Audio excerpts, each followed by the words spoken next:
और देखिए नेटवर्क 10 के खास कार्यक्रम रिपोर्टर्स लाइव में आपका स्वागत है, जिसमें हमारे साथ प्रदेशों की राजधानियों और शहरों से हमारे संवाददाता जुड़ेंगे और जानकारी देंगे कि क्या है उनके शहर की खास खबरें। हमारे साथ Raghavendra Pratap Singh UP state head जुड़ गए हैं और साथ ही साथ चंडीगढ़ से ईशा हमारी सहयोगी जुड़ गई है। सबसे पहले राघवेंद्र, आपका रुख करना चाहूंगी, क्या कुछ बड़ी खबरें और क्या कुछ आज उत्तर प्रदेश में खास होने वाला है? शमिका, अगर हम बात कर लें उत्तर प्रदेश की महत्वपूर्ण खबरों में, तो जिस तरह से 2 दिन बाद सीएम योगी आदित्यनाथ का बहराइच दौरा होना था, उनके दौरे के 2 दिन पहले वहां पे जिस तरह से लगभग 200 टन के आसपास में बारूद मिले हैं, विस्फोटक सामग्रियां मिली हैं, उससे जिला प्रशासन और पुलिस प्रशासन के सामने बहुत बड़ी चुनौती पेश हो गई है। क्योंकि जहां पे मुख्यमंत्री योगी आदित्यनाथ का दौरा जिस जिले में होना है, वहाँ पे इस तरह के विस्फोटक पदार्थों का पाया जाना, वो भी जिस जिले की सीमाएँ अन्य देशों से लगती हैं, नेपाल से लगते हों, चीन के तरफ लगते हों, वहाँ पे इस तरह की विस्फोटक सामग्री मिलना, अभी जिस तरह से नो मैंस लैंड में कार्रवाइयाँ चल रही थी, बहराइच में भी जिस तरह से अवैध निर्माण हटाए जा रहे थे, अवैध गतिविधियां जो संचालित हो रही थी, उनको नेस्तनाबूद किया जा रहा था, उसी बीच में इतने भारी मात्रा में विस्फोटक पदार्थ मिलना सवालिया निशान खड़ा कर दिया है बॉर्डर सिक्योरिटी फोर्स के लिए भी, जिला प्रशासन के लिए भी, पुलिस प्रशासन के लिए भी। हालांकि पूरा पुलिस महकमा और जिला प्रशासन जांच में जुट गया है और उसकी जांच की जा रही है कि आखिर इतना विस्फोटक, इतने भारी मात्रा में विस्फोटक आए कहाँ से। इसके अलावा जिस तरह से 11 साल के पीएम मोदी के आज पूरे हुए हैं, उसको लेकर भारतीय जनता पार्टी 1 महीने का पखवाड़ा चलाने जा रही है, जिसमें जो 11 साल की महत्वपूर्ण उपलब्धियां हैं मोदी सरकार की, उसको उत्तर प्रदेश में भी हर जिले में, हर सांसदीय क्षेत्र में, हर विधानसभा क्षेत्र में, बूथ लेवल पे, गांव स्तर पे भारतीय जनता पार्टी द्वारा, उत्तर प्रदेश सरकार द्वारा बताने का काम किया जाएगा। उसकी तैयारियां जोरों शोरों से चल रही हैं, जिसमें भारतीय जनता पार्टी प्रदेश मुख्यालय पे भी कार्यक्रम हो रहे हैं। इसके अलावा प्रदेश के अन्य जनपदों में भी इस तरह के आयोजन हो रहे हैं। सीएम योगी आदित्यनाथ आज हालांकि दिल्ली पहुंचे हुए हैं, वो राष्ट्रपति द्रौपदी मुर्मू से मिलेंगे। वो आप गोरखनाथ जो विश्वविद्यालय बन रहा है गोरखपुर में, उसके लिए आमंत्रण उनको देंगे। इसके साथ साथ बीजेपी के अन्य कद्दावर नेताओं से उनकी भेंट मुलाकात होगी, क्योंकि पीएम मोदी का जो 11 साल का कार्यकाल पूरा हुआ है, उसको लेकर भी सीएम योगी आदित्यनाथ विभिन्न कार्यक्रमों में शिरकत कर सकते हैं। वहीं हम सुल्तानपुर की बात कर लें तो सुल्तानपुर में जिस तरह से एक वकील की खेत में सिंचाई करते समय हत्या कर दी गई थी, वो सुल्तानपुर पुलिस के लिए एक बहुत बड़ा सिरदर्द बन गया है कि इस तरह से किसी भी वकील की हत्या कैसे सरेआम हो सकती है। इसके अलावा मौसम की हम बात कर लें तो जिस तरह से 19 जनपदों में येलो अलर्ट जारी किया है हीट वेव का और ओलावृष्टि का, और 40 से 50 किलोमीटर की तेज़ स्पीड से आंधी चलने का, खास करके बुंदेलखंड का जो एरिया है, जो विंध्य क्षेत्र, वाराणसी है, चंदौली है, मिर्ज़ापुर है, सोनभद्र है, उन जनपदों में, इसके अलावा प्रयागराज, हमीरपुर, महोबा, बांदा, चित्रकूट, इन जनपदों में, आगरा, अलीगढ़ पकड़े जनपदों में ओलावृष्टि और हीट वेव और तेज़ आंधी चलने के साथ साथ मौसम तापमान 40 डिग्री सेंटीग्रेड से ऊपर रहने का अनुमान मौसम विभाग द्वारा चेताया गया है, एक चेतावनी जारी की गई है। वहीं लखनऊ की बात कर लें तो जिस तरह से कल यहाँ पे जो सपा सांसद हैं प्रिया सरोज और क्रिकेटर रिंकू सिंह, उनकी सगाई यहीं सेंट्रल होटल में हुई, उसको लेकर यहाँ पे कल काफ़ी उत्साह लोगों में देखने को मिल रहा था, एक क्रिकेटर्स को देखने के लिए, अपने एक सांसद को देखने के लिए, तो उनके रिंग सेरेमनी में भी काफ़ी यहाँ पे भीड़ इकट्ठा हुई थी। जी जी जी राघवेंद्र, ईशा भी हमारे साथ जुड़ी हुई है लगातार। ईशा, आपके प्रदेश की क्या कुछ आज की सुबह से बड़ी खबरें निकलकर सामने आई हैं?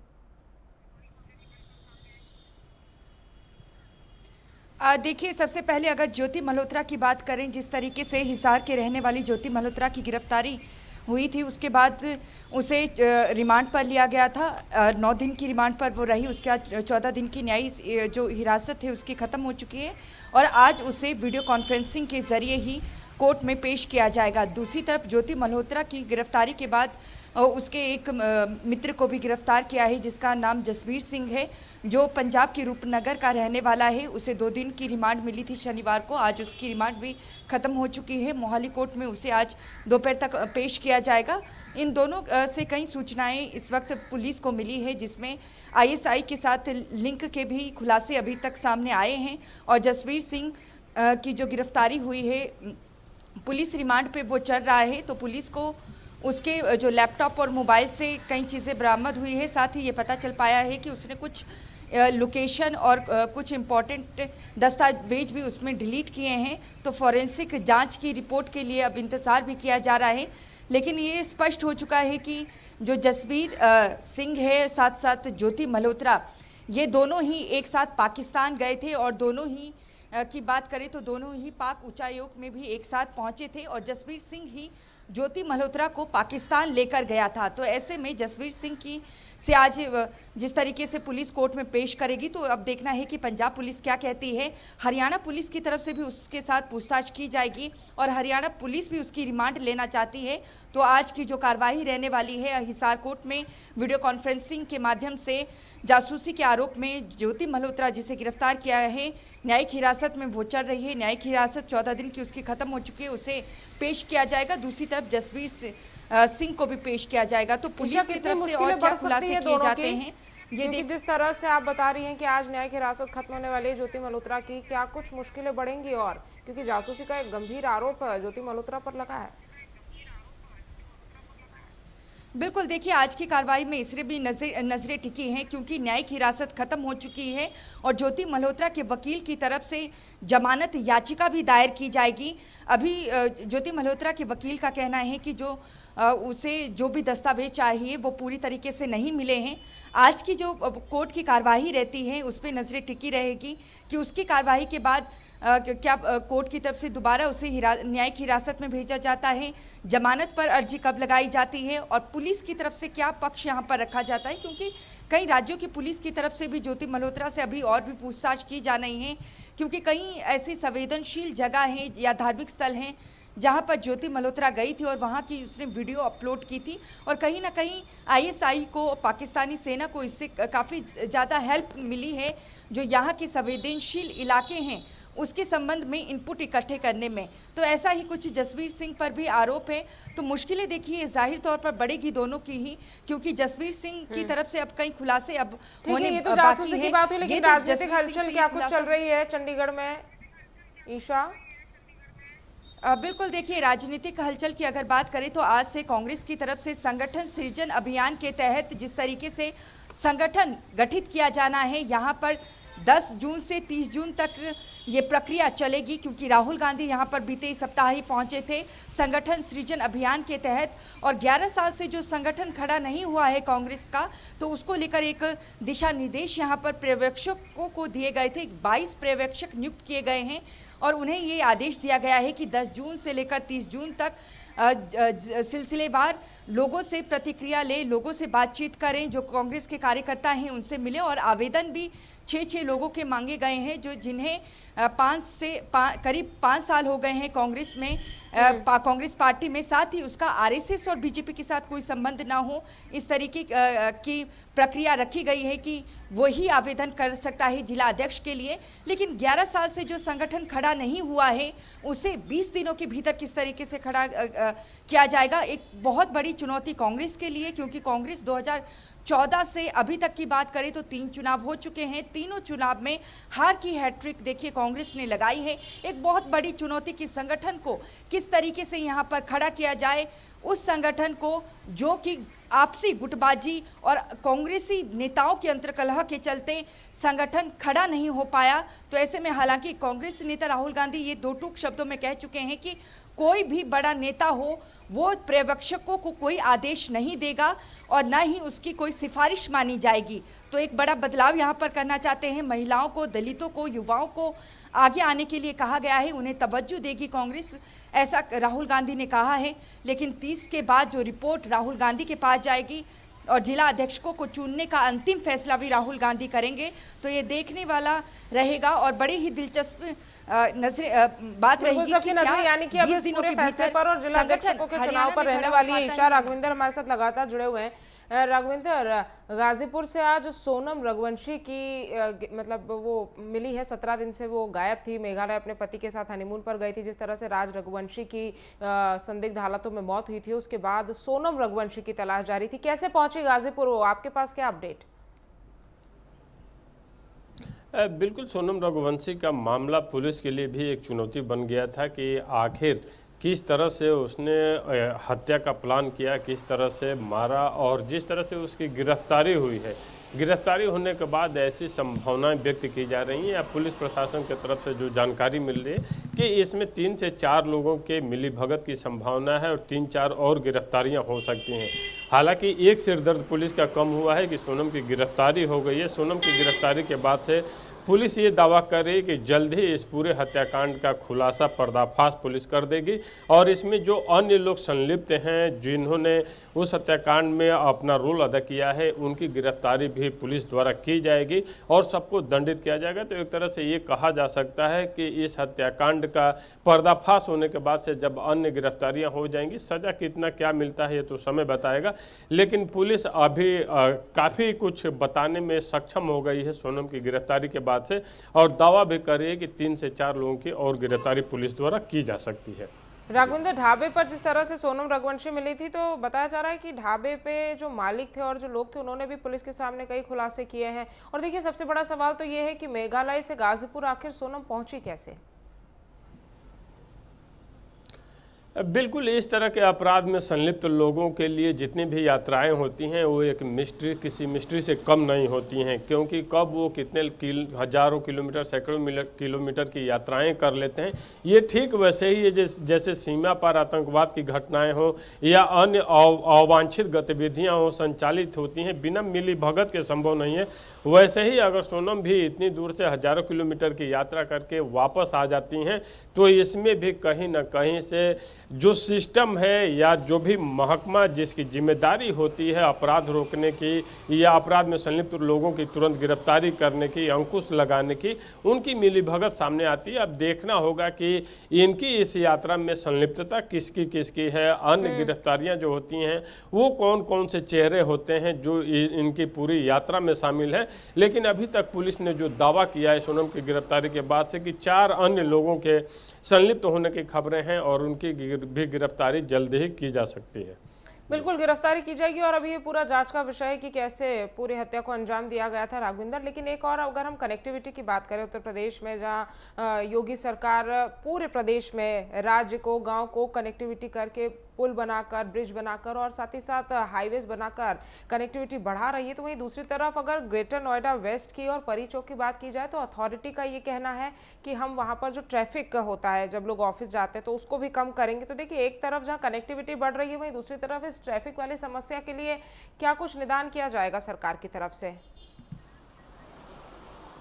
क्योंकि सोनम, इसको बताने के पहले 2 खबरें और बताएं कि अयोध्या में पिछले 8 साल के बाद से सर्किल रेट वहां 200 गुना बढ़ा दिया गया है। अब अयोध्या में ज़मीन की खरीद फरोख्त करना, ज़मीन लेना, प्लाट बनाना काफ़ी महंगा हो जाएगा। वहीं उत्तर प्रदेश सरकार की बात कर लें तो मक्के का समर्थन मूल्य जल्द ही सरकार घोषित करने वाली है। अब कनेक्टिविटी की अगर बात कर लें तो उत्तर प्रदेश वो राज्य है जहां पे सर्वाधिक एक्सप्रेसवे हैं और एक्सप्रेसवे के साथ साथ तमाम लिंक एक्सप्रेसवे हैं। इसके साथ साथ जो सड़कों का एक चौड़ीकरण का जाल बना करके कनेक्टिविटी को एक उत्तम माध्यम बनाया गया। इतना ही नहीं, एयर कनेक्टिविटी में भी सर्वाधिक एयरपोर्ट के पास उत्तर प्रदेश सबसे बड़ा राज्य है। अब अगर नोएडा की बात कर लें या लखनऊ की बात कर लें या प्रदेश के अन्य जनपदों की बात कर लें तो इससे इनकार नहीं है। सड़कें चाहे जितनी बनी, एक्सप्रेसवे चाहे जितने बने, लिंक एक्सप्रेसवे चाहे जितने बने, हमारी एयर कनेक्टिविटी चाहे जितनी बढ़ी, लेकिन सड़कों पर निकलना, ट्रैफिक जाम की समस्या आम नागरिकों के लिए आज भी जस की तस बनी हुई है। अब ट्रैफिक के समस्या से निजात दिलाने के लिए जो ट्रैफिक पुलिस है या जो भी जिला प्रशासन है, जिला पुलिस है, मीटिंग का दौर तो लंबा लंबा चौड़ता है और जो घोषणाएं भी होती हैं वो भी बहुत बड़ी बड़ी होती हैं। लेकिन आज भी आम जनमानस ट्रैफिक की समस्या, अगर सुबह किसी को ऑफिस जाना है, शाम को ऑफिस से घर वापस आना है, या जो भी लेबर क्लास है वो भी अगर मजदूरी करने भी जिले में एक जगह से दूसरे जगह जब जाता है तो उसको ट्रैफिक की समस्या का सामना करना पड़ता है। ट्रैफिक की समस्या आज भी एक बहुत बड़ा सिरदर्द बनी हुई है, जो ट्रैफिक पुलिस के लिए भी मुसीबत है और जो आम नागरिक ट्रैफिक में फंसते हैं उनके सामने भी एक बहुत बड़ा सिरदर्द होता है। ये ट्रैफिक पुलिस के लिए बहुत बड़ी चुनौती है। अगर इसे निजात मिल जाता है, जिस तरह से नोएडा की बात कर लें या लखनऊ की बात कर लें, या फिर नोएडा ही नहीं, अगर गौतम बुद्ध नगर का जो एक्सटेंशन है, एक्सटेंशन वाले एरिया में भी ट्रैफिक की समस्या से निजात नहीं है। तो ट्रैफिक की समस्या एक बहुत बड़ी समस्या है और इसे अगर छुटकारा मिल जाता है तो आम नागरिकों के लिए बहुत राहत भरी बात होगी। लेकिन अभी तक जो बातें सामने आ रही हैं या जिस तरह का ट्रैफिक संचालन दिखाई दे रहा है, उसको देखकर नहीं लगता कि ट्रैफिक की समस्या से आम जनमानस को त्वरित या तुरंत कोई छुटकारा मिलने जैसी कोई बात सामने बिल्कुल हो। राघवेंद्र, आपने सही कहा कि ये जो एनसीआर वाला पूरा इलाका है जहाँ पर रोजाना हजारों की संख्या में सुबह से ही वाहन जो हैं वो दिल्ली, नोएडा और गुरुग्राम की ओर रुख करते हैं, तो ये कहीं ना कहीं ट्रैफिक पुलिस के लिए एक बहुत बड़ी चुनौती रहती है। ईशा, कोविड के केसेस लगातार बढ़ रहे हैं हमारे देश में, हरियाणा और पंजाब के क्या हाल है? हरियाणा में पिछले 24 घंटों की अगर बात की जाए तो कितने कुल केसेस आए हैं, किस तरह से सरकार की तैयारियां हैं कोरोना को लेकर? देखिए, अगर हम हरियाणा की बात करें तो अभी तक 121 मामले सामने आए हैं और अभी तक कोई मौत देखिए हरियाणा में नहीं हुई है। दूसरी तरफ अगर हम पंजाब की बात करें तो पंजाब में 18 मामले फिलहाल अभी तक कोविड के सामने आए हैं, जिसमें 2 मौतें फिलहाल हुई हैं। लेकिन चिंता यहाँ पर बढ़ा दी है कोविड के नए वेरिएंट ने, और ऐसे में लोगों को ये खास तौर से हिदायत दी गई है कि अगर बहुत ज़रूरी हो तो भीड़-भाड़ वाले इलाके में जाएं। अगर जाते हैं तो मास्क ज़रूर लगाएं और खुद के हाथ को सैनिटाइज ज़रूर करें। तो ऐसी हिदायतें यहाँ पर ज़रूर दी गई है। अगर तबीयत ख़राब होती है, जुकाम, बुखार या पेट खराब होता है तो लोगों को भी साफ तौर से कहा गया है कि वो तुरंत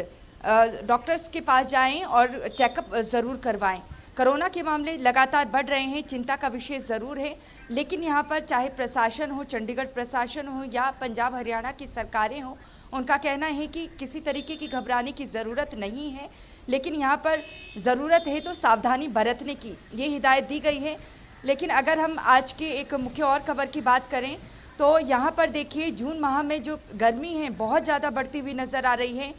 42 पार कर गया था बीते कल अधिकतम तापमान चंडीगढ़ का, और पिछले साल जून की अगर बात करें तो 2 जून को 45 तक पारा पहुँच गया था चंडीगढ़ का। तो ऐसे में ये अनुमान लगाया जा रहा है कि जिस तरीके से आज मौसम विभाग की तरफ से ऑरेंज अलर्ट हीट वेव का जारी किया गया है और अभी भी लू यहाँ पर चल रही है, मौसम विभाग ने अब यहाँ पर खास तौर से लोगों के लिए एक एडवाइजरी जारी की है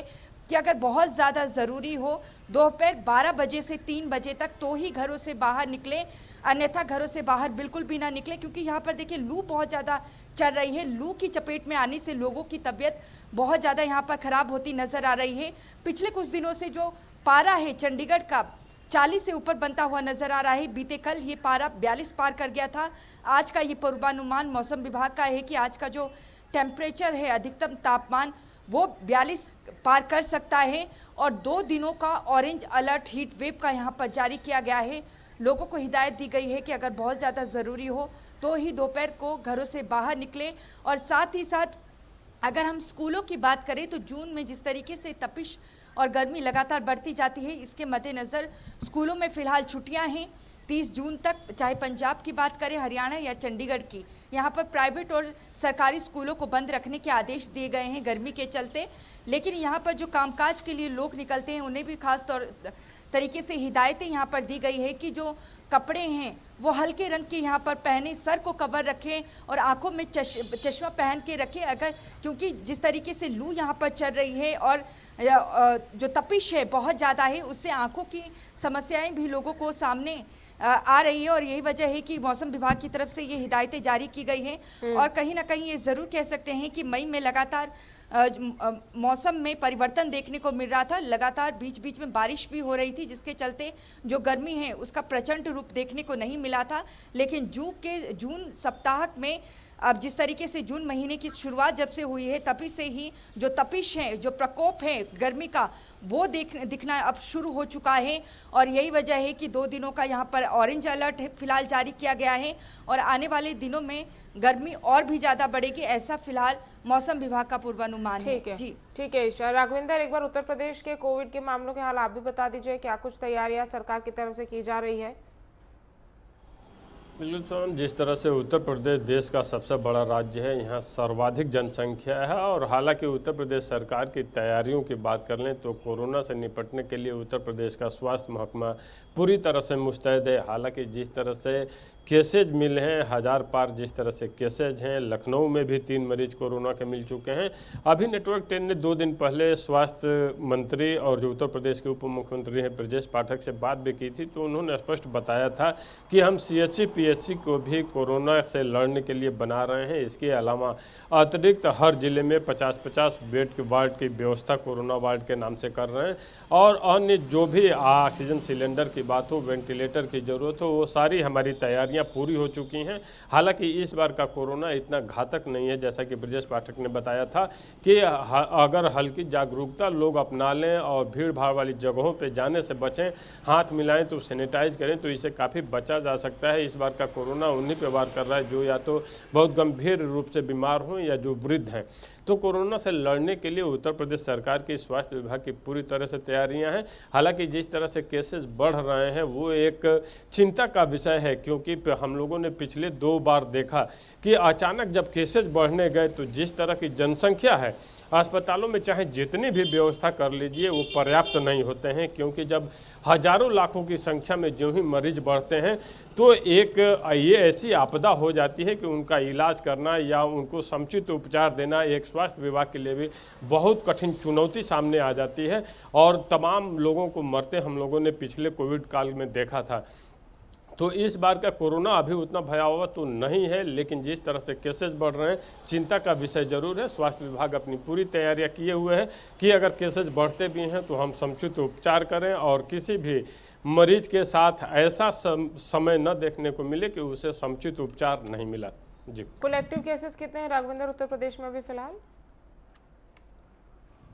जी, एक्टिव केसेस 1200 से ऊपर हैं सोनम। इसके अलावा हम बात कर लें तो कई लोग अस्पतालों में भर्ती भी हैं। यहाँ पे एक मरीज की लखनऊ में भी मृत्यु भी हो चुकी है। तो एक तरह से उत्तर प्रदेश हालांकि देश का सबसे बड़ा राज्य है, तो उस जनसंख्या के अनुपात में देखा जाए तो जो एक्टिव केसेज हैं बहुत घबराने की बात नहीं है। या अभी तक जो देखा गया एक्टिव केसेस तो हैं, लेकिन बहुत जल्दी कोरोना पेशेंट ठीक भी हो जा रहे हैं। तो अभी न उनको ऑक्सीजन के सिलेंडर की ज़रूरत पड़ रही है, न वेंटिलेटर की ज़रूरत पड़ रही है, तो घबराने की कोई ऐसी बात नहीं। लेकिन फिर भी कहते हैं सतर्कता ही बचाव है। अगर हर नागरिक अपने को सतर्क कर ले, अवेयर कर ले,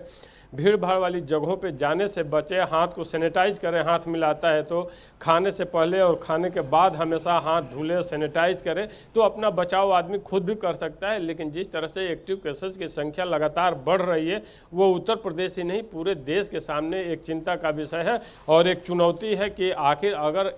पिछली बार की तरह भयावह स्थिति होती है तो वह हमारी क्या स्वास्थ्य व्यवस्था चरमरा जाएगी, या स्वास्थ्य महकमा जो स्वास्थ्य व्यवस्था है वो इन कोरोना मरीजों को संभालने में पर्याप्त होगी, ये देखना होगा। जी ठीक है राघवेंद्र, आपका तमाम जानकारी हम तक पहुंचाने के लिए बहुत बहुत शुक्रिया। ईशा, आपका भी हमारे साथ जुड़ने के लिए और तमाम जानकारी पहुंचाने के लिए बहुत बहुत शुक्रिया। तो देखिए, हमने आपको बताया कि किस तरह से उत्तर प्रदेश और हरियाणा और पंजाब में आज की क्या खास खबरें थी, और साथ ही साथ आपको कोविड का हाल भी हमने तमाम प्रदेशों का बताया। फिलहाल के लिए रुकेंगे छोटे से ब्रेक के लिए, कहीं जाइएगा मत, लौटेंगे जल्द। ब्रेक के बाद आप सभी का स्वागत है, और जम्मू कश्मीर से हमारे संवाददाता अजहर हुसैन हमारे साथ जुड़ गए हैं तमाम बड़ी जानकारी जम्मू कश्मीर की हम तक पहुंचाने के लिए। अजहर, बताइए जम्मू कश्मीर में आज क्या कुछ हो रहा है और अब तक क्या कुछ खास सुबह से हुआ है? देखिए, अगर हम जम्मू कश्मीर की बात करें और यहाँ पे सबसे महत्वपूर्ण और अहम खबरों की ओर बात करें, लेकिन उससे पहले जो हाल ही में जो ईद उल अजहा जो पूरे भारतवर्ष में मनाया जा रहा है मुस्लिम समुदाय के बीच में, इस हवाले से जम्मू कश्मीर में भी ईद का जो त्योहार है बड़े जोशो खरोश से अंजाम दिया गया। और इस हवाले से जो नेटवर्क 10 की जो टीम है, पर्टिकुलरली जो जम्मू कश्मीर में काम कर रही है, उनकी ओर से तमाम जो है नेटवर्क 10 की टीम की ओर से सबको बधाई है। और साथ ही साथ आपको मैं बता दूं चलूं कि इसमें सबसे बड़ी जो तकरीब है वो श्रीनगर का जो ईदगाह है वहां पे अंजाम दी गई, और इस हवाले से जो है खुसूसी दुआएं भी जो मांगी गई है और अमन और आश्ती के लिए भी दुआएं मांगी। और इसमें खास ये बात है कि हमेशा की तरह जिस तरीके से हमने देखा कि खीर भवानी मेला था, तो जहां पे काफी सारे जो मुस्लिम जो वहां पे थे उन्होंने वहां पे सेलिब्रेट किया। और इस हवाले से जब मुस्लिमों का ये बड़ा त्योहार था ईद, और इस मौके पे भी हिंदू के काफी सारे जो व्यक्ति थे वो उस त्योहार में शामिल हो गए, उनके साथ वो गले मिले, खुशी मिले, तो इसी का नाम जो है भारत होता है। तो ये खबर थी। और सबसे बड़ी बात जो थी हाल ही में जो प्राइम मिनिस्टर जो है नरेंद्र मोदी की जानिब से जो कश्मीर के लिए, जम्मू कश्मीर के लिए एक बड़ा गिफ्ट, जो ईद गिफ्ट जिसे माना जाएगा, जो 127 साल पुराना एक बड़ा ख्वाब था, वो दिया गया रेलवे के शेप में। वो वंदे मातरम जो ट्रेन है उसको दिया गया। आपको बताता चलूं कि ये 272 किलोमीटर का लॉन्ग डिस्टेंस जो ये पैच है, इसको हरी झंडी दी गई। और कहीं ना कहीं इस हवाले से भी जब हमने इस मौके पे जब काफी सारे उलमाओं ने ईद के हवाले से दुआएं की और साथ ही साथ नरेंद्र मोदी जी प्राइम मिनिस्टर का शुक्रिया अदा किया, सेंट्रल गवर्नमेंट का शुक्रिया अदा किया कि उनका जो बहुत अरसों पुराना एक ख्वाब था, पर्टिकुलरली कश्मीरी वासियों के लिए, जो कश्मीर को बाकी मुल्कों की तरफ, बाकी रियासतों की तरफ जोड़ता है, उसके लिए उन्होंने काफी सारे खुश हुए और काफी सारी बधाइयां दी गई। और इसमें खास ये बात है कि 29,800 फुट ऊंचाई के 29,800 मीटर की ऊंचाई पर एक जो बड़ा ब्रिज है, जो पूरी दुनिया में वाहिद एक ब्रिज है, जिसको चिनाब वैली ऊपर बनाया गया है, जो रेलवे ब्रिज है। ये भी बताता चलूं कि वो भी काफी सारे जो है चर्चा में रहा है। इसके बाद में एक खास बात यह है कि सियासी गलियारों में काफी हलचल मच रही है। नेशनल कॉन्फ्रेंस की जहां पे सरकार है, जहां उमर अब्दुल्ला की सरकार है, चीफ मिनिस्टर उमर अब्दुल्ला की सरकार है नेशनल कॉन्फ्रेंस में, लेकिन उसमें जो मेंबर पार्लियामेंट आगा रूहुल्ला जो कि नॉर्थ कश्मीर से जो सीट पे हैं, तो उस हवाले से जो अंदर अंदर से उनको काफी सारे जो है बातें सुनने को मिल रही है, क्योंकि ऐसा लग रहा है कि आगा रूहुल्ला मेहंदी जो है वो अब की बार जो है अपनी पार्टी से खफा है, क्योंकि उनका साफ तौर पे कहना है कि जो जिस तरीके से नेशनल कॉन्फ्रेंस ने जम्मू कश्मीर में वोट मांगे थे, जो जिसके बिना पे उन्होंने वोट मांगे थे कि उनको जो है स्टेटहुड वापस दिया जाएगा और उसके साथ साथ उसको जो है 200 यूनिट्स बिजली वो फ्री दी जाएगी, और इसके साथ साथ जो है 10 केजी जो है एवाई जो राशन कार्ड होल्डर्स है उनको राशन फ्री दी जाएगी। तो इस हवाले से वो कहीं ना कहीं खफा नजर आ रहे हैं, और उनका साफ तौर पर कहना है कि अगर उन्होंने ये मांगे जो है पूरी नहीं की तो कहीं ना कहीं वो पार्टी से अलग इख्तियार कर सकते हैं। लेकिन दूसरी जानिब से जो बडगाम वाला जो असेंबली इंतखाब कॉन्स्टिट्यूंसी है, वहां पे भी इलेक्शन होने जाने हैं, क्योंकि वो अभी खाली पड़ी है। तो इस हवाले से जो सियासी गलियारों में काफी गहमा गहमी देखने को मिल रही है। दूसरी जानिब अगर हम वेदर की बात करें तो वेदर, हालांकि यहाँ पे अभी त्योहार चल रहा है पूरे जम्मू कश्मीर में, लेकिन इसके बाद में हीट वेव का जो प्रकोप है वो दिन ब दिन बढ़ता जा रहा है। हालांकि रिसेंटली हमने देखा कि ओलावृष्टि की वजह से काफी सारे इलाकों में, चाहे नॉर्थ कश्मीर, सेंट्रल कश्मीर या साउथ कश्मीर में, काफी सारे जो किसान हैं उनकी फसलों को, खड़ी फसलों को काफी नुकसान पहुंचा। कि हालांकि उन्होंने बहुत सारी डिमांडें भी रखी थी कि उनकी डिमांड जो है वो पूरी की जाए, जिसमें जो है उनके जो कर्जा है केसीसी है या उसके साथ साथ जो क्रॉप इंश्योरेंस स्कीम है उसके दायरे में लिया जाए। तो इस हवाले से भी जो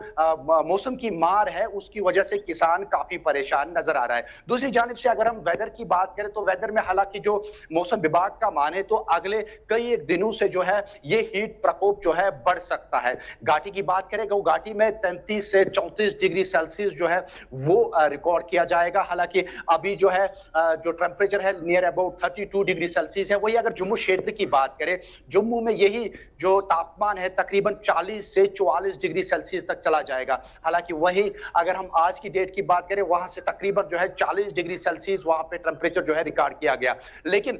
फिर आफ्टरनून में यानी शाम देर गए रात में जो है तेज हवाओं का प्रकोप जो है पहाड़ी क्षेत्रीय इलाकों में देखने को मिल रहा है। पर्टिकुलरली जो टूरिस्ट डेस्टिनेशंस है गुलमर्ग या सोनमर्ग, गुलमर्ग, सोनमर्ग, पहलगाम या पर्टिकुलरली जितने भी पहाड़ी क्षेत्र एरियाज है, वहां पे मौसम में बदलाव देखने को मिल रहा है। वहां पे तेज हवाओं के साथ साथ तेज बारिशें भी हो रही है, लेकिन उसका खासा असर जो है मैदानी इलाकों में भी पड़ रहा है। जी, हमारे साथ देहरादून से उपेंद्र भी जुड़े हुए हैं। उपेंद्र, देहरादून की क्या कुछ बड़ी खबरें हैं आज की? देखिए, जिस तरीके से जो पूरे देश में कोरोना का प्रकोप जिस तरीके से फैल रहा है, ऐसे में उत्तराखंड भी इससे अछूता नहीं है, क्योंकि यहाँ पर भी लगातार जो मामले हैं लगातार धीरे धीरे बढ़ते हुए नजर आ रहे हैं। अभी अगर देहरादून की बात की जाए तो 34 मामले जो हैं देहरादून में जो है कोरोना के आ चुके हैं। आज भी एक मामला जो है कोरोना का सामने आया है, जिसमें लगातार ये देखा जा सकता है कि कोरोना के मामले में लगातार इजाफा होता दिख रहा है। हालांकि जो मामला आज नया आया है उसको घर में ही क्वारंटीन जो है वो किया गया है। साथ ही जिस तरीके से जो स्वास्थ्य विभाग है वो पूरी तरीके से अलर्ट मोड पर है। उनकी ओर से साफ तौर पर ये दिशा निर्देश जो है वो दिए गए हैं कि अगर किसी भी प्रकार की दिक्कतें अगर हो रही है, बुखार या खांसी जुकाम जैसी शिकायतें अगर मिल रही है तो अपने नज़दीकी अस्पतालों में जो है वो जा सकते हैं और वहां पर अपनी कोरोना की जांच जो है वो जरूर कराएं। अगर किसी भी प्रकार के सिम्टम अगर आप में पाए जाते हैं तो अपने आप को पहले से ही क्वारंटाइन जो है वो करें और अपने परिवार से थोड़ा सा दूरी जो है वो बना के रखें। इस तरीके की हिदायत जो है वो लगातार दी जा रही है, जिसके चलते ये देखा जा रहा है। हालांकि स्वास्थ्य विभाग का मानना है कि अभी जो कोरोना वेव जिस तरीके से जो आ रही है उसमें उस तरह से घबराने की जरूरत नहीं है, क्योंकि इसमें सिर्फ कोरोना के सिम्टम जो है वो पाए जा रहे हैं, लेकिन उस तरीके के भारी उस तरीके से कोरोना जो है वो नहीं फैल रहा है। लेकिन उसके बावजूद भी स्वास्थ्य विभाग की ओर से पूरी तरीके से तैयारियां जो है वो की गई है। और सबसे बड़ी जो चुनौती स्वास्थ्य विभाग के सामने है वो जिस तरीके से जो चारधाम यात्रा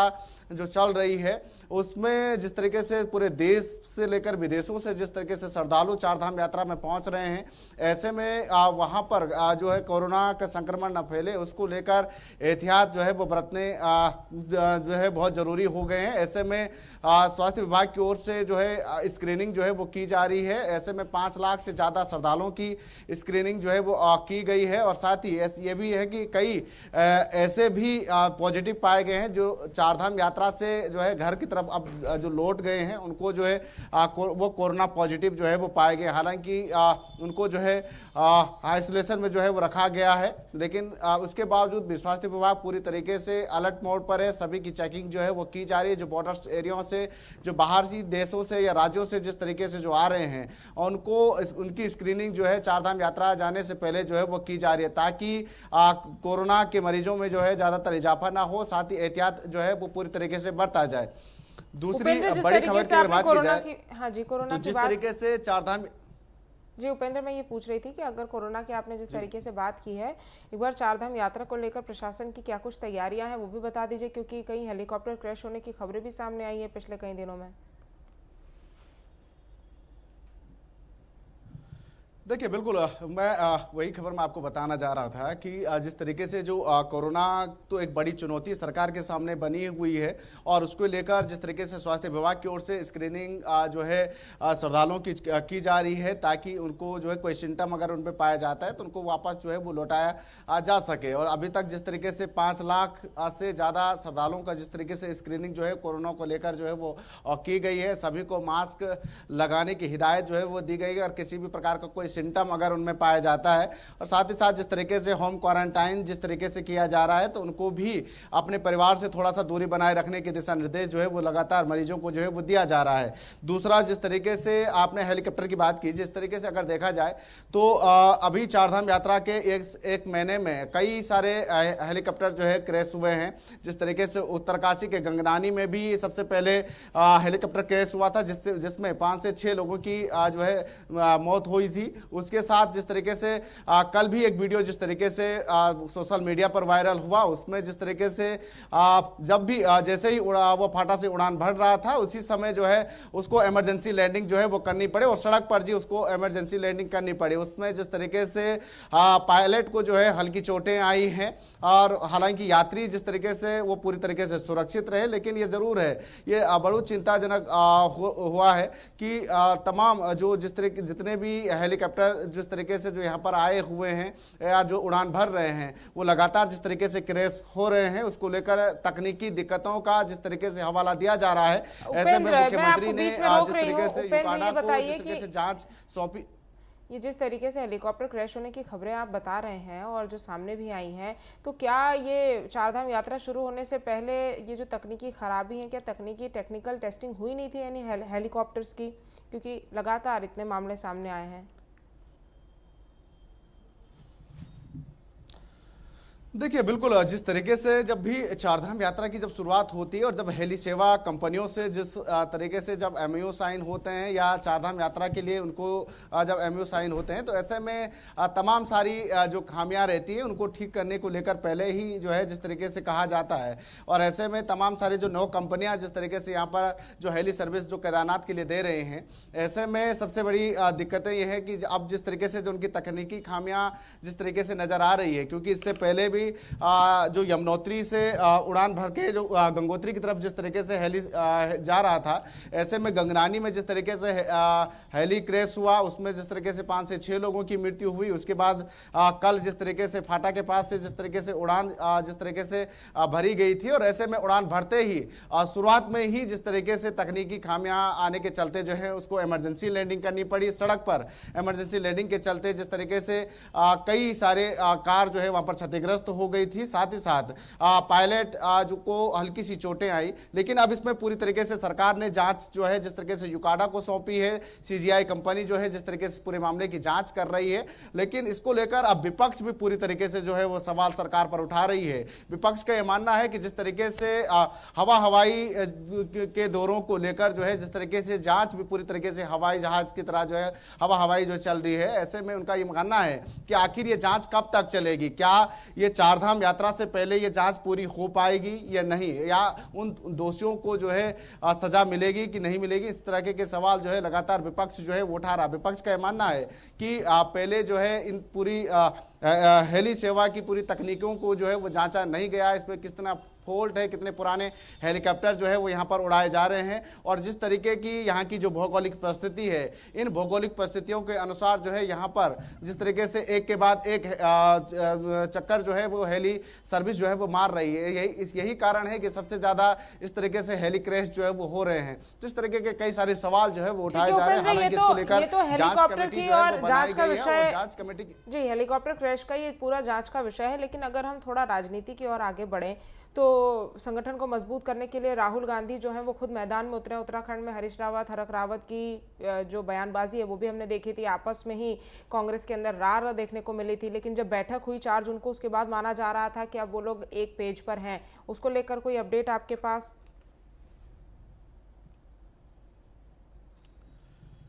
देखिए, जब से जिस तरीके से जो दिल्ली में बैठक हुई थी, दिल्ली बैठक में जिस तरीके से राहुल गांधी ने साफ तौर पर उत्तराखंड के नेताओं को हिदायत दी थी कि पहले तो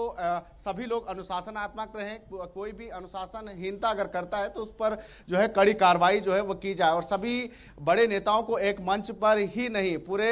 निष्ठा के साथ पूरी पार्टी के लिए जो है एक होना बहुत जरूरी है। क्योंकि यही कारण रहा है कि 2014 से लेकर अभी तक जो है लोकसभा और विधानसभा चुनाव में जिस तरीके से कांग्रेस बुरी तरह से हारी है। खास तौर पर जिस तरीके से लोकसभा चुनाव में 5 सीट पर जिस तरीके से कांग्रेस हारी, और विधानसभा सीटों पर अगर बात की जाए तो 19 सीटों पर जो है वो सिमट कर रह गई थी। और जिस तरीके से जो अंतरकलह जो लगातार कांग्रेस में पूरी तरीके से हावी रही है, जिस तरीके से हरीश रावत और हरक सिंह रावत, क्योंकि हरक सिंह की दोबारा से जिस तरीके से कांग्रेस में एंट्री हुई, उसके बाद से लगातार जुबानी जंग जो है वो लगातार चल रही है। हरक सिंह जो है ये मानते हैं कि हरीश रावत की वजह से जो है 2022 का विधानसभा चुनाव, 2017 का विधानसभा चुनाव जो है वो कांग्रेस हारी है, और यही कारण है कि लगातार इस तरीके की जुबानी जंग जो है वो चल रही है। उसके साथ ही धारचूला से जो विधायक हैं उन्होंने भी, हरीश धामी, जिस तरीके से उन्होंने भी हरक सिंह रावत पर जो है जिस तरीके से जो आरोप लगाए, उन्होंने कहा कि यही लंगड़े घोड़े हैं जो हरीश रावत को कोसते हैं लेकिन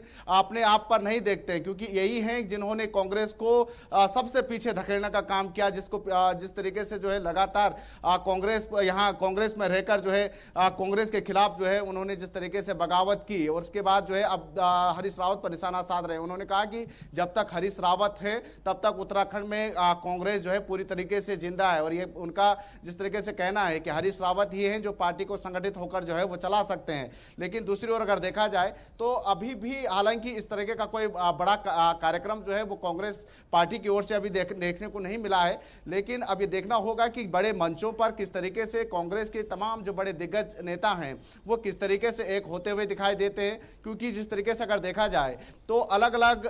मंचों पर अलग अलग तरह की तस्वीरें जो है वो सामने आई है। हरीश रावत हालांकि अभी प्रदेश में न्याय यात्रा जो है वो निकाल रहे हैं। हरीश रावत अभी कुमाऊं मंडल के दौरे पर है, जिस तरीके से वो गोलजू देवता के पास जो है न्याय को गुहार जो है वो लगा रहे हैं। उनका जिस तरीके से उन्होंने पत्र भी जिस तरीके से गोलजू देवता के यहाँ जिस तरीके से लिखा है, उन्होंने कहा है कि भाजपा जिस तरीके से झूठ फैलाने का काम जिस तरीके से कर रही रही है कि यहाँ पर मुस्लिम यूनिवर्सिटी जो है वो बनाई जाएगी और ठीक उपेंद्र, यानी कि बयानबाजी दोनों ही पक्षों की तरफ से की जा रही है और साथ ही साथ कांग्रेस में भी अभी तक जो रार है वो कहीं ना कहीं खत्म होती हुई नहीं दिख रही है। लगातार हमारे साथ अजहर भी जुड़े हुए हैं। अजहर, 1 महीने से ज्यादा का वक्त हो गया है ऑपरेशन सिंदूर को लेकर। पर्यटन की अगर बात की जाए जम्मू कश्मीर में, तो क्या वापस जिंदगियां पटरी पर लौट रही है? जी बिल्कुल, जिस तरीके से सेंट्रल गवर्नमेंट की तरफ से काविशें जारी हैं, जिस तरीके से जो है अभी हाल ही में वंदे मातरम जो ट्रेन है उसका उद्घाटन किया गया और कहीं ना कहीं एक जो है एक स्टेप आगे बढ़ते हुए कि अभी लग रहा है कि जिस तरीके से जो पहलगाम अटैक के बाद में जो टूरिज्म का जो ग्रोथ था बिल्कुल नीचे चला गया था, बिल्कुल ना के बराबर था, जीरो था, लेकिन अब धीरे धीरे वो वापस पटरी पे लौटना शुरू हो गया। लेकिन दूसरी जानब जो सरकार या एडमिनिस्ट्रेशन के लिए एक बड़ी चुनौती वो अमरनाथ यात्रा के हवाले से हमने देखा कि कल ही जो है एलजी मनोज सिन्हा ने एक बड़ी मीटिंग है वो श्रीनगर में आयोजित की। वो जो शाइन बोर्ड, जो अमरनाथ यात्रा का जो शाइन बोर्ड है, उनके साथ एक मीटिंग ली, एक विस्तार से मीटिंग ली और उस मीटिंग में भी सिक्योरिटी सिनेरियो के हवाले से ऑलरेडी खुद गृह मंत्री ने ली और उसके बाद में बाकी जितने भी एलजी मनोज सिन्हा ने ऑलरेडी जो जम्मू में सिक्योरिटी सिनेरियो के हवाले से जो है फुल जो है अरेंजमेंट्स है वो किए गए हैं। लेकिन उसके बाद में कल जो मीटिंग थी वो खास इस लिहाज से थी कि कहां पे किस तरीके से व्यवस्था की जाए, जहां पे बेस कैंप है या जहां पे जो यात्री है वो वहां से शिफ्ट होंगे। सबसे पहले जो लखनपुर जो स्टार्टिंग पॉइंट है इस यात्रा का और वहां से लेके अप टू पहलगाम तक किस तरीके की सिक्योरिटी रखनी है, क्योंकि जिस तरीके से अभी अरेंजमेंट में दिखाया गया है कि 3 लेयर सिक्योरिटी सिस्टम इसमें लगाया जाएगा। 3 लेयर सिक्योरिटी सिस्टम के साथ साथ जो एक्स्ट्रा कंपनियां हैं वो बुलाई गई है। तकरीबन 46,000 के करीब जो जवान है उनकी तैनाती इसमें अमल में लाई जाएगी और साथ ही साथ नेशनल हाईवे 44 जो लखनपुर से पहलगाम तक जो नेशनल हाईवे 44 है वहां पे जो है एक्स्ट्रा बैंकर्स के साथ साथ जो सीसी कैमरा है वो इंस्टॉल की जाएगी। और कहीं ना कहीं अगर हम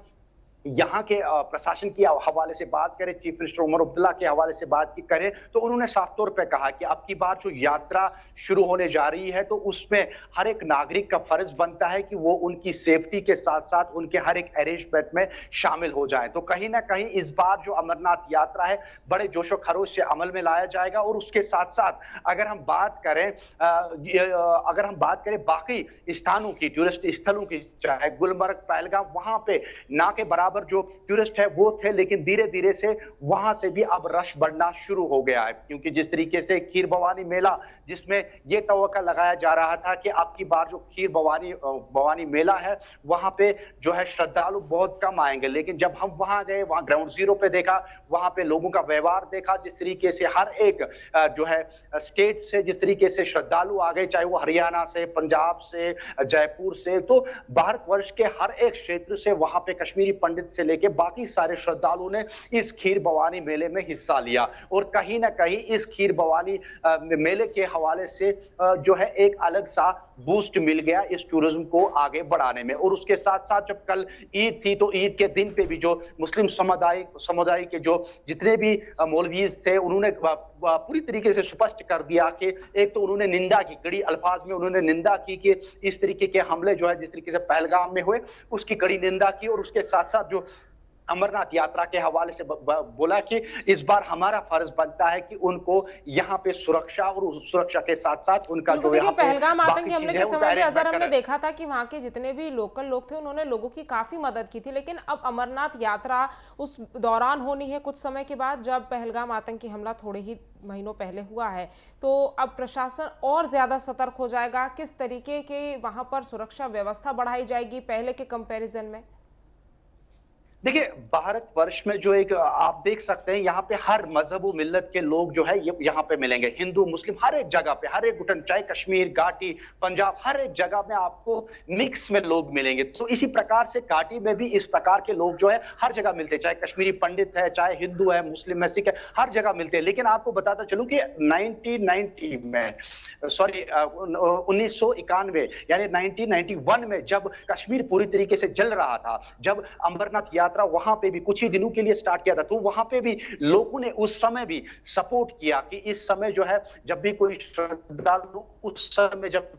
जब भी कोई श्रद्धालु आता था तो लोकल लोग जो है वो बाहर जाते थे, वो उनकी व्यवस्था के लिए बाहर आते थे और उनको बाकायदा तौर पे, चाहे वहां पे पोनी वाला हो, घोड़ी वाला हो, उनको अपने हाथों से ले जाके वहां पे जो है दर्शन करके वहां से वापस ले आते थे। फिर उनके खाने पीने का जो अरेंजमेंट है वो रखा जाता था। तो सेम स्थिति जो है आपकी बार है। हालांकि अभी अभी भारत के पास इतनी लेटेस्ट टेक्नोलॉजी है और वो जिस तरीके से ऑपरेशन सिंदूर जो है अंजाम दिया गया, उसके सामने तो ये सिक्योरिटी कुछ बात ही नहीं है। लेकिन उसके साथ में ही यहाँ पे लोकलों का जिस तरीके से सपोर्ट है, चाहे अमरनाथ यात्रा हो, चाहे खीर भवानी हो, चाहे यहाँ पे हिंदू मजहब के जितने भी सुख दुख हैं, उसमें ये मिल बांट के सामने आते हैं। लेकिन कई तत्व ऐसे होते हैं जो इस चीज को बर्दाश्त नहीं कर पाते हैं। तो इस बार भी जो आशंका लगाई जा रही है, जिस तरीके से गृह मंत्री ने खुद यहाँ पे मीटिंग ली, जम्मू में भी सिक्योरिटी सिनेरियो की मीटिंग ली, उसके बाद में श्रीनगर में भी सिक्योरिटी सिनेरियो की मीटिंग ली, जिसमें जो है इंटेलिजेंस के काफी टॉप ऑफिसर्स है वो शामिल हुए और उसके साथ साथ जो